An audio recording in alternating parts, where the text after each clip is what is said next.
this video we're going to discuss the most important events that took place during the previous 12 hours. We have a lot of very interesting updates, so let's start. And first we're going to talk about the massive missile strike that was carried out by the Russians. According to information we have, during the previous night, several explosions took place in the vicinity of the city by the name of Odessa. The Russians attacked this region with Iskander missiles. Furthermore, several explosions were recorded in the vicinity of Zaporozhye and in the vicinity of Pavlograd.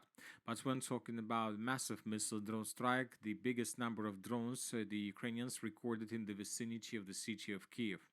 Today we got this picture, and in this picture we can see the roads of Russian attack. We can see lots of arrows that were moving and heading towards the city of Kiev. The Russians attacked the capital of Ukraine.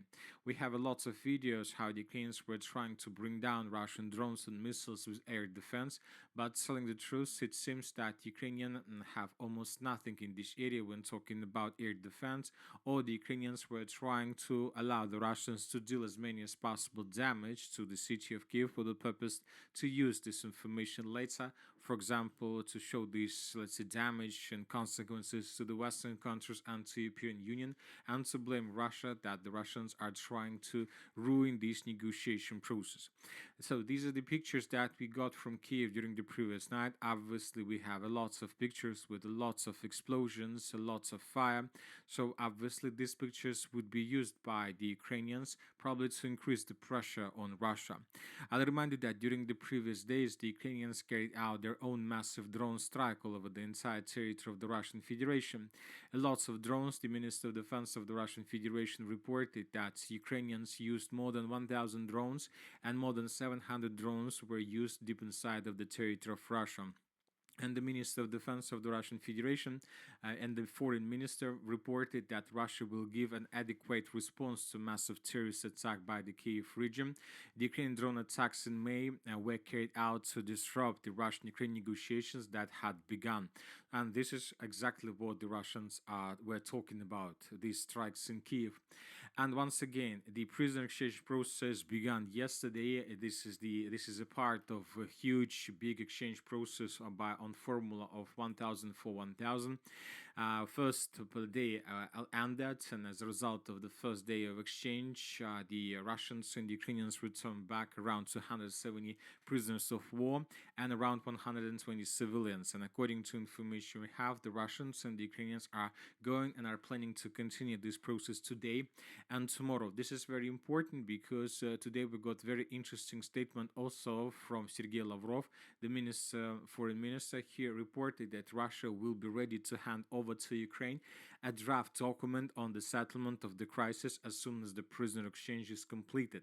Russia is actively working on the second part of the agreements with the conditions for achieving a long-term settlement, but we expect that this document will have an acceptable demands. So that is why we got a very interesting statement from Kiev today.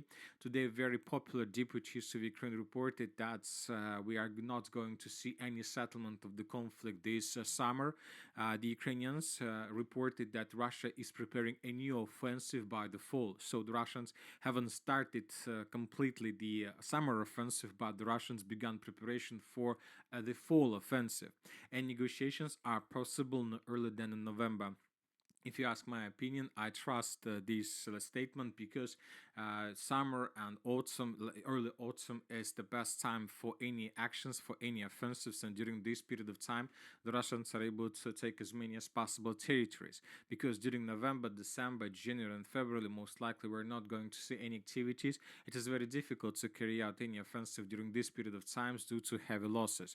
So that is why we expect that the upcoming winter is going to be a period of negotiations, and during this period of time it will be decided whether the special military operation will continue in 2026 or not. But when talking about the Western media, they have a bit different understanding of the situation. For example, today JP Morgan predicts Ukraine war will end by July, so this summer. Investment bank JP Morgan forecasts that the war in Ukraine is nearing its end, expecting a ceasefire by the end of the second quarter of 2025.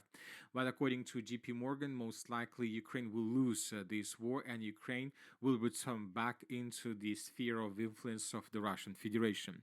So this is their projection. So let's wait and see what is going to be next. And obviously, everything depends on one thing: whether Ukrainian Zelensky is ready to accept Russian demands. But most likely, he will not do this. Now let's talk about the situation on the ground, and first let's continue with the South Donetsk direction and with Gulay Pole direction. According to information we have, during the previous nights, the Russians managed to finish the battle for the central part of the settlement by the name of Zelene Pole, and for the northeastern part of the settlement, and by the beginning of the 24th of May of 2025, the Russians established control for more than 80% of the village. The Ukrainians currently control just the most northwestern part, but once again, as for the beginning of the 24th of May, we haven't received anything that can confirm reports that we discussed. Furthermore, we see that there is a very huge gap between the Russian positions that were geolocated and the Russian possible positions in the area of Zelene Pole and Novopol. We expect that during the next day, during the upcoming 24 hours, we are going to receive additional changes, or probably videos that will confirm Russian progress on the ground.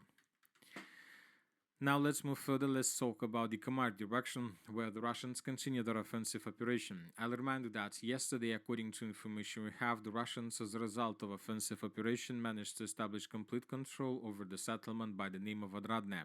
The Russian sources published this video where we can see lots of Russian soldiers over the entire territory of the village raising Russian flags. Lots of flags have raised in many places, including farms that are located in the most western part of this area.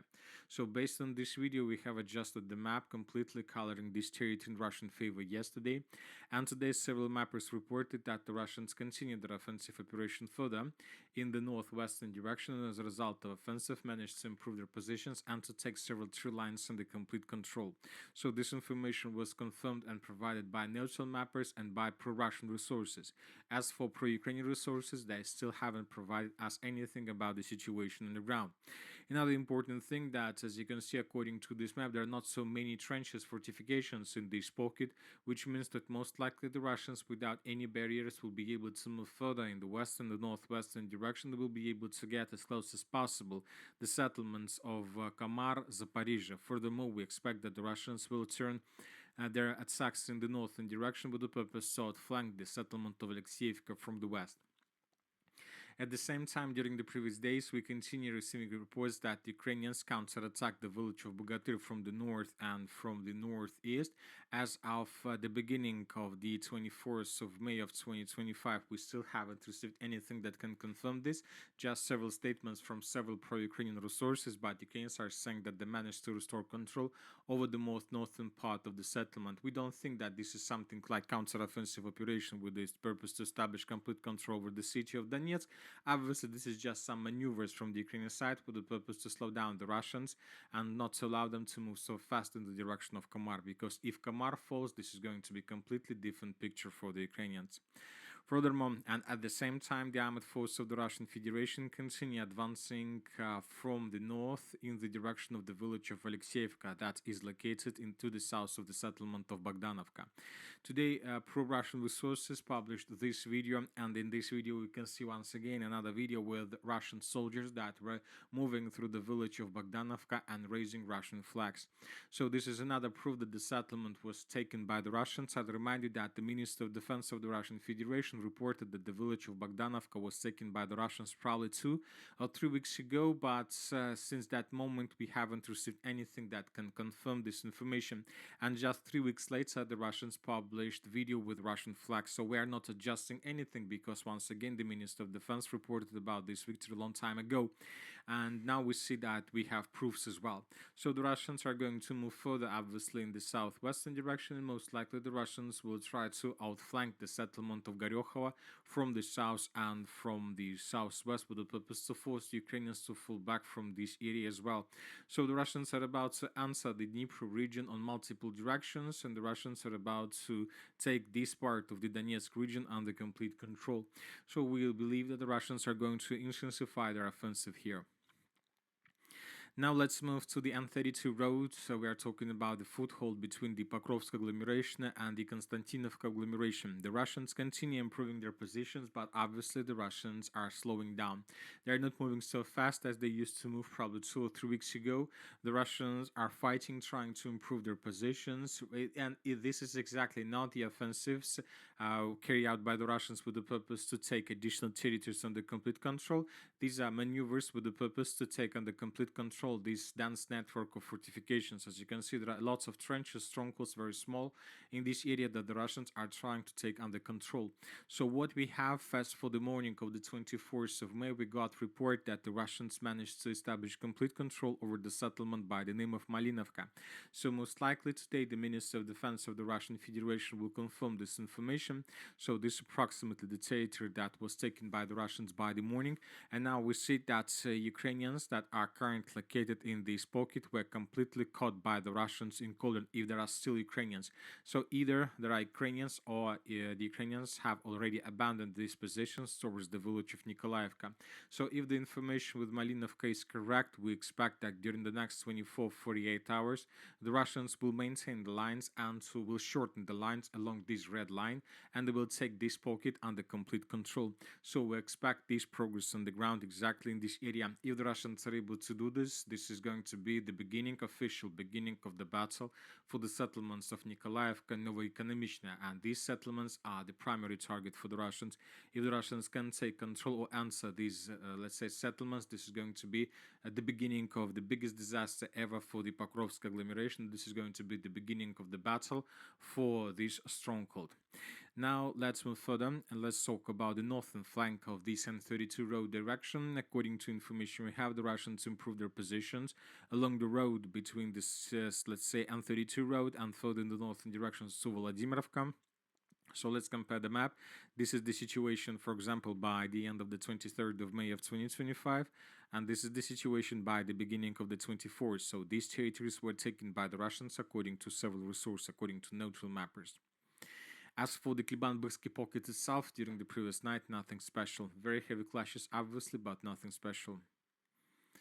Now let's talk about the Liman direction and about the Sivas direction. We have lots of interesting updates from this area. First of all, the Russians continue their offensive operation in the direction of Grigorovka and Serebryanka, trying to outflank both villages.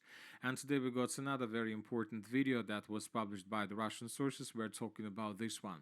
In this video we can see how the Russians established complete fire control and drone control over this small territory. In this video we can see how the Russians were searching for Ukrainian equipment, mortar systems, probably FPV drone operators and equipment. And then the Russians began bombing and attacking this area. So what is so important of this video, and the thing is that the Russians established complete control over this road. So as you can see, there is a road that Ukrainians now, we understand, used to supply their forces on the territory of the settlements by the name of Grigorovka and the Serebryanka.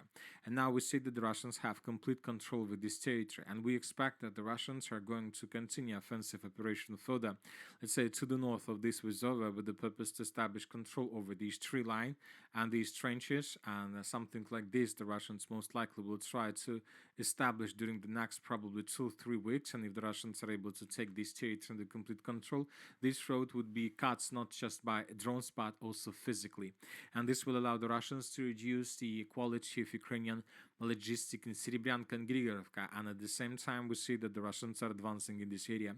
Today several pro-Russian very reliable resources reported that the battle for this small forest has begun. The Russians continue their offensive. As for the Liman direction, we got report that the Russians entered and secured the eastern part of Ritka-Dub completely.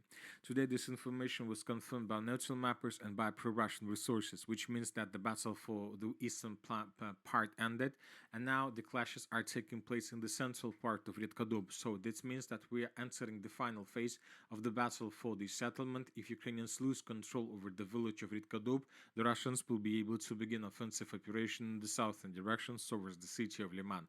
So Ritka-Dub is the final settlement before the beginning of the third battle for the city of Liman. As for the northern Kupiansk direction, today we got reports, very interesting reports from Ryadkovka and Kondrashovka. I'll remind you that yesterday the Minister of Defense of the Russian Federation reported that the Russians, as a result of offensive operation, managed to establish complete control over the village of Radkovka. So this information once again was provided by the Minister of Defense of the Russian Federation. But today several sources reported that that was speculation from the Russian side. According to several sources, the Russians haven't answered the village of Redkadup. Probably they control 3 lines around, but maybe Redkadup is in the gray zone. But once again, Russians haven't captured this territory. So this information was confirmed by several mappers, not by geolocations or videos. Neutral mappers reported that the Russians managed to improve their positions and to enter the northeastern part of Kondrashovka. And for example, when talking about neutral mappers, the Russians also haven't answered Radkovka. So as you can see, very interesting and complicated situation in this region. We're waiting for additional changes, updates, or something like this, or at least we're waiting for a video from the Minister of Defense where we can clearly see Russian soldiers with flags on the territory of the settlement. So once again, maybe the Russian Minister of Defense made a mistake when they're making another report, but the situation here remains very complicated. As for the Belgorod direction, we have just one small changes on the ground. Today, neutral mappers reported that Ukrainians established complete control over the territory of Tetkino to the west of these railways. So additional changes on the ground were added to map, but as you can see, as for the beginning of the 24th of May, without any proofs, without any videos that can confirm this progress on the ground. So let's wait for another day. Today we got another batch of prisoner exchange. It's going to be very interesting because most likely the situation will escalate today. And that's it for the short video on military